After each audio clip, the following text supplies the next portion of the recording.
Halo teman-teman, perkenalkan nama saya Indirian dan saya lulus Miring dengan NIM 23110310113. Di sini kita akan belajar tentang pecahan. Nah, sebelumnya apa sih itu pecahan? Pecahan adalah konsep matematika yang menyatakan suatu bagian dari keseluruhan. Pecahan biasanya ditulis dalam bentuk A per B, di mana A adalah pembilang bagian yang diambil, sedangkan B disebut dengan penyebut adalah jumlah keseluruhan bagian yang dibagi secara sama besar. Misalnya, dalam pecahan 3 per 4, angka 3 menyatakan jumlah bagian yang diambil dari keseluruhan 4 bagian. Contoh penerapan pecahan dalam kehidupan sehari-hari. Contohnya, memasak dan resep makanan.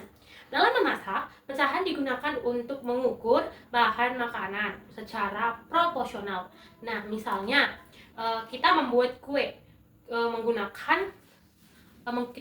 dengan 3 per 4 cangkir gula.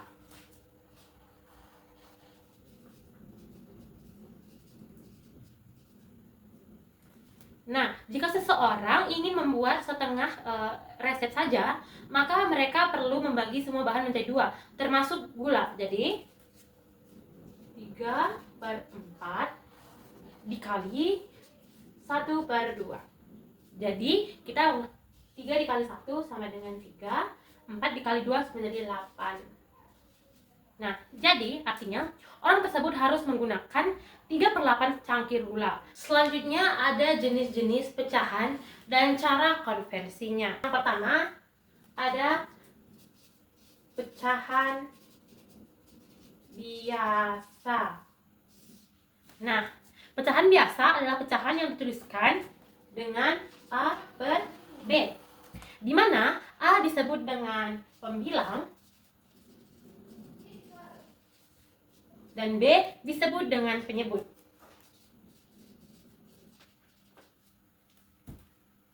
Contoh pecahan biasa, teman-teman. Kita bisa membuat contoh pecahan biasa seperti 2 per 5. Untuk mengajarkan anak SD, kita boleh membaca ini dengan 2 dari 5 bagian. Bagaimana mengkonversi pecahan biasa ke pecahan desimal?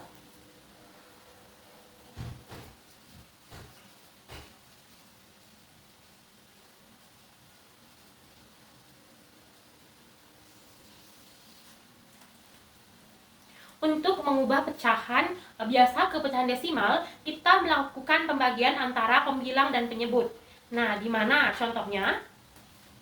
3 per 4 sama dengan 3 dibagi 4, di mana hasilnya adalah 0,75. Contoh lainnya seperti 2 per 5, di mana adalah 2 dibagi 5, yang dimana hasilnya adalah 0,4. Nah, yang kedua ada pecahan desimal.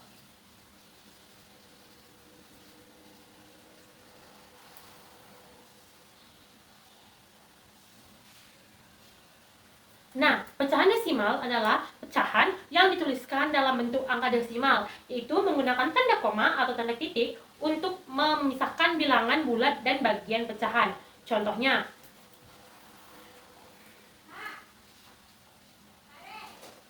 (0,25) sama dengan 1 per 4. 0,75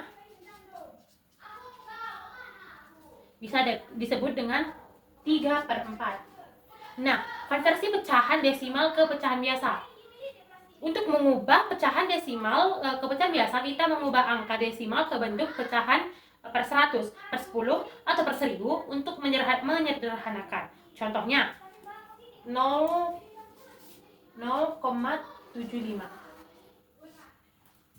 Kita dapat mengubahnya ke pecahan biasa dengan 0,75 sama dengan 75 per 100. Nah, dimana menyederhanakan hal ini dengan membagi pembilang dan penyebut dengan angka 25. Kita menggunakannya dengan angka 25. Nah, dimana 75 per 100 dibagi 75 dibagi 25 dan 100 dibagi 25 juga. Dan dimana menghasilkan 3/4, teman-teman. Menyederhanakan dengan membagi pembilang dan penyebut 2. Contohnya 6/10 dibagi 2/2, dimana hasilnya adalah 3/5. Yang ketiga, ada pecahan campuran. Pecahan campuran adalah pecahan yang terdiri dari bilangan bulat dan pecahan biasa. Contohnya, contoh pecahan campuran seperti 1/3, di mana cara membacanya atau artinya adalah 2 ditambah 1/3. Ataupun seperti 3/2/5, artinya 3 ditambah 2/5. Adapun cara mengkonversi pecahan campuran ke pecahan biasa, untuk mengubah pecahan campuran menjadi pecahan biasa digunakan rumus pecahan biasa. Kita tulis pecahan B atau biasa sama dengan bilangan bulat dikali penyebut ditambah pembilang. Nah, contohnya 2 1/3, dimana ini adalah 2 dikali 3 ditambah 1 per 2 sama dengan 6 ditambah 1, dimana 2 dikali 3 sama dengan ditambah 1/3. Maaf teman-teman, ini 3/3, dimana hasilnya adalah 7/3.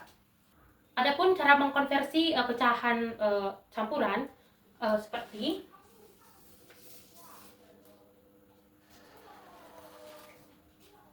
7 dibagi 3, 2 sisa 1.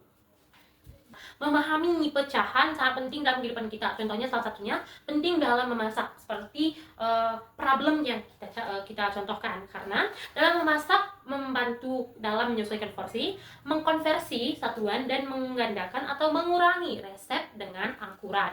Namun, tantangan seperti kesulitan menghitung, kurangnya alat ukur, dan operasi pecahan yang rumit dengan menghambat proses memasak. Dengan penggunaan kalkulator atau sejenis penimbang untuk mengukur dapat kita pergunakan.